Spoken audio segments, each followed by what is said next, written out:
Hello dear students, देखिए अगला जो हमारा है वो है काली मिर्च। अगर हम काली मिर्च के वानस्पतिक नाम की बात करें तो इसका वानस्पतिक नाम होगा पाइपर नाइक्रम। ठीक है। कुल होगा इसका पीपरेसी। ठीक है, इसको पीपर भी बोलते हैं इंग्लिश में। तो इसका कुल क्या है? पीपरेसी कुल है। देसी नाम क्या होगा इसका? काली मिर्च। अगर हम इसके उत्पत्ति और वितरण की बात करें तो देखिए उत्पत्ति जो है, इसकी उत्पत्ति देखी जाती है दक्षिण भारत और इंडो मलाया क्षेत्र में। ठीक है। मुख्यतः अधिक वर्षा वाले उष्णकटिबंधीय क्षेत्रों में। भाई जो मेनली कहाँ उगेगा ये? अधिक वर्षा वाले उष्णकटिबंधीय क्षेत्रों में। उत्पादन में प्रथम स्थान किसका रहेगा? भारत और इंडोनेशिया। निर्यात की अगर हम बात करें तो भारत यूरोपीय देशों को निर्यात करता है। निर्यात कहाँ करेगा ये? भारत जो है यूरोपीय देशों को निर्यात करेगा। भारत में अगर इसकी खेती की बात करें तो केरल, कर्नाटक, पश्चिम बंगाल व असम में मुख्यतः इसकी खेती की जाती है। वानस्पतिक लक्षण देखें अगर इस प्लांट के तो देखिए पादप कैसा होगा भाई इसका? बहुवर्षीय, दुर्बल आरोही लता के रूप में। लता का मतलब होता है बेल।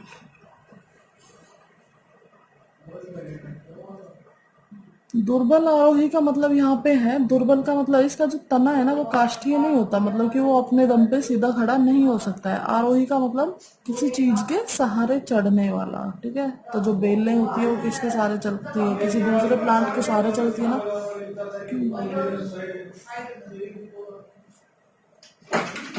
दूसरे वृक्षों पर लिपटा हुआ। भाई ये कैसा रहेगा? आरोही प्रकार की लता है तो हम जानते हैं बेल क्या होती है? दूसरे पादप के सहारे सहारे लिपट के ऊपर तक जाती है। इसके तने पर्व संधियों पर फूले हुए होते हैं। भाई इसका जो तना वाला पार्ट है वो पर्व और परसंधियों में बटा होगा इस तरीके से।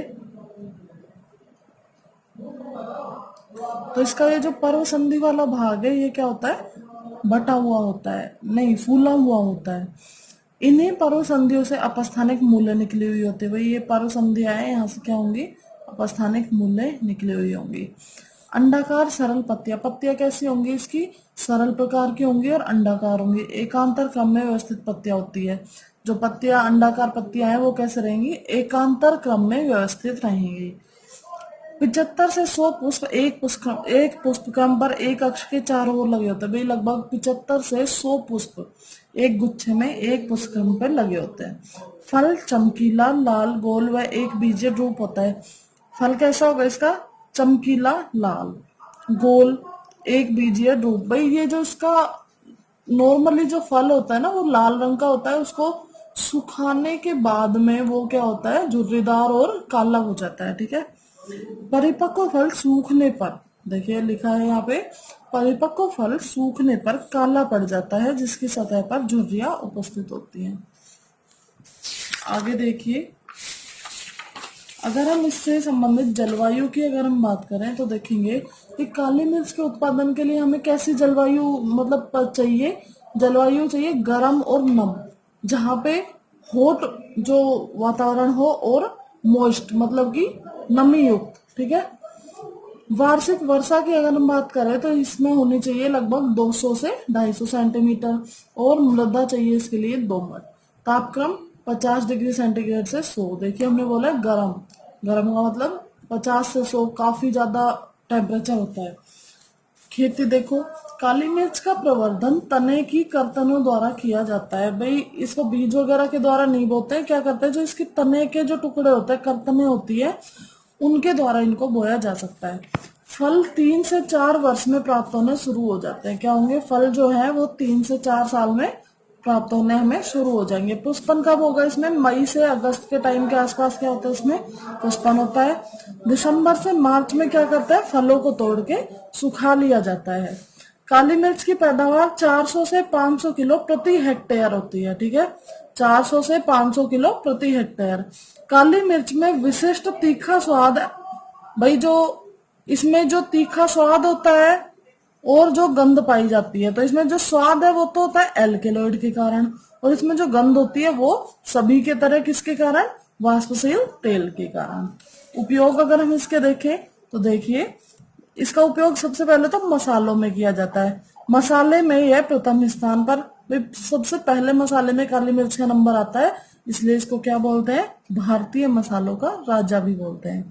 इसे विश्व के सभी भागों में, ऑलमोस्ट मतलब पूरे विश्व के सभी भागों में इसको सब्जियों में, सूप, अचार, पापड़, सॉस आदि में खुशबू के लिए डाला जाता है। ठीक है। अगला उपयोग है नेत्र ज्योति। नेत्र ज्योति बढ़ाने के लिए इसका उपयोग देसी घी के साथ किया जाता है। भाई देसी घी के साथ इसका पाउडर मिला के और इसका यूज करते हैं आंखों की रोशनी बढ़ाने के लिए।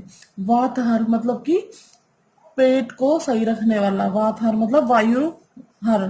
ठीक है। यह पाचक रसों के स्राव को बढ़ाता है। भाई पाचक रस के स्राव को बढ़ाएगा तो ये पाचन संबंधी समस्याओं को दूर करेगा और इससे क्या होगी, वायु संबंधी विकार दूर होते हैं।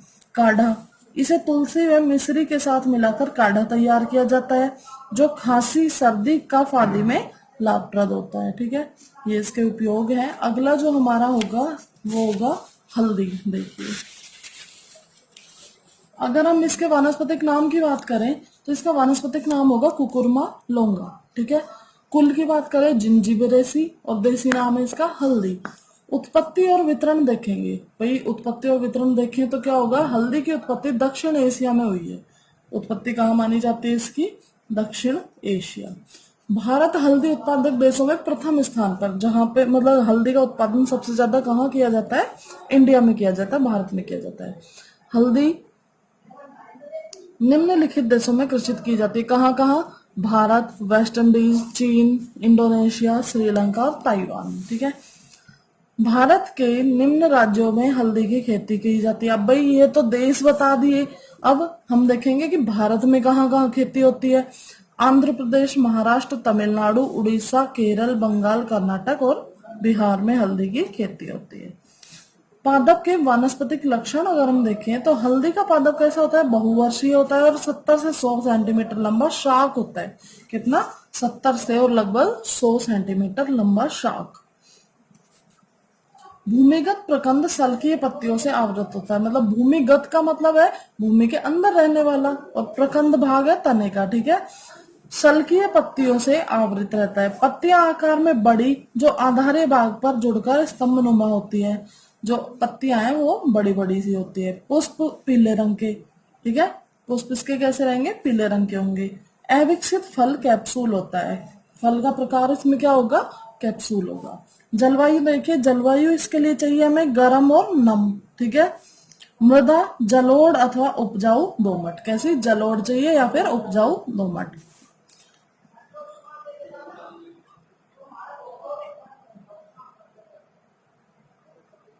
संवर्धन की बात करें तो हल्दी की खेती के लिए पादपों का संवर्धन कायिक विधि द्वारा किया जाता है। कायिक विधि का मतलब है इसके मतलब पौधे के किसी पार्ट को लगा देंगे, दबा देंगे तो क्या हो जाएगा, उससे हल्दी का नया प्लांट उग सकता है। इसके लिए हमें बीजों की आवश्यकता नहीं होगी। ठीक है।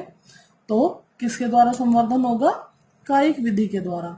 इसके लिए प्रकंद के टुकड़ों को जमीन में दबा दिया जाता है। इसका जो प्रकंद वाला भाग है उसके टुकड़ों को कटिंग करके और जमीन में दबा देंगे, उसी से हमारा नया प्लांट तैयार हो जाएगा। 7 से 8 महीने में फसल तैयार हो जाती है। इसकी फसल लगभग कितने महीने में, 7-8 महीने में तैयार हो जाती है। इसके बाद प्रकंदों को जमीन से निकाल लिया जाता है। भाई इसका मतलब जो हमें हल्दी प्राप्त होती है ना वो इसके प्रकंद से ही होती है। तो इसको जमीन में दबा दिया, वो बढ़ने लग गई। ठीक है। फिर उसको क्या करेंगे, केयरफुली उसको वहां से निकाल लेंगे। ठीक है, क्योंकि वही हमारे लिए यूजफुल पार्ट है। इन प्रकंदों को पानी में उबालकर धूप में सुखाकर पॉलिश करके इनका पीला रंग व स्वाद निखर जाता है। भाई ये जो प्रकंद हमने निकाल लिए हैं, ठीक है, अब क्या करेंगे, इनको पानी में उबाल देते हैं और धूप में सुखा देते हैं। इसके बाद क्या करेंगे, इन पे पॉलिश की जाती है। भाई जो कोई भी रॉ चीज होती है, मतलब जो रियल चीज होती है, उसका कलर और ये सब इतना ज्यादा आकर्षक नहीं होता। ठीक है। तो इनको जैसे दालें हैं, हल्दी है, इन सबको आकर्षक बनाने के लिए, बाजार में बेचने के लिए क्या करते हैं, इनको पहले आकर्षक बनाया जाता है, मतलब सुंदर दिखाने के लिए। तो इनके ऊपर क्या की जाती है, पॉलिशिंग की जाती है। ठीक है, ताकि ये थोड़े सुंदर दिखें। तो पॉलिश करने पर इनका पीला रंग और ज्यादा निखर जाता है और स्वाद भी थोड़ा बढ़ जाता है। हल्दी में पाए जाने वाले पदार्थ देखिए, पीले रंग का पदार्थ, जो ये पीला रंग है इसका, ये किसके कारण है, कुकुरमिन के कारण है। सैगंध तेल टर्मिरोन्स होंगे, मतलब जो इसमें तेल पाया जाता है वो कौन सा है, टर्मिरोन्स। और वाष्पशील मतलब जो गंध युक्त तेल है वो तो है टर्मिरोन्स। और वाष्पशील जो तेल है वो है सिनियोल, फेलेंड्रीन और सिस्क्वाटर्पीन, कीटोन, टेमेरोन। ठीक है, नाम देख लेना, एक दो याद रहेंगे तो।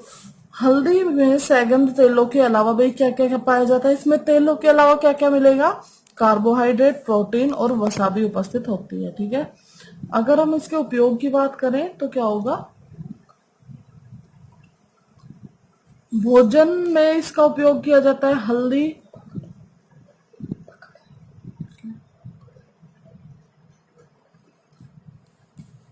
हल्दी भोजन पकाते समय खाद्य उपबंध का काम करती है।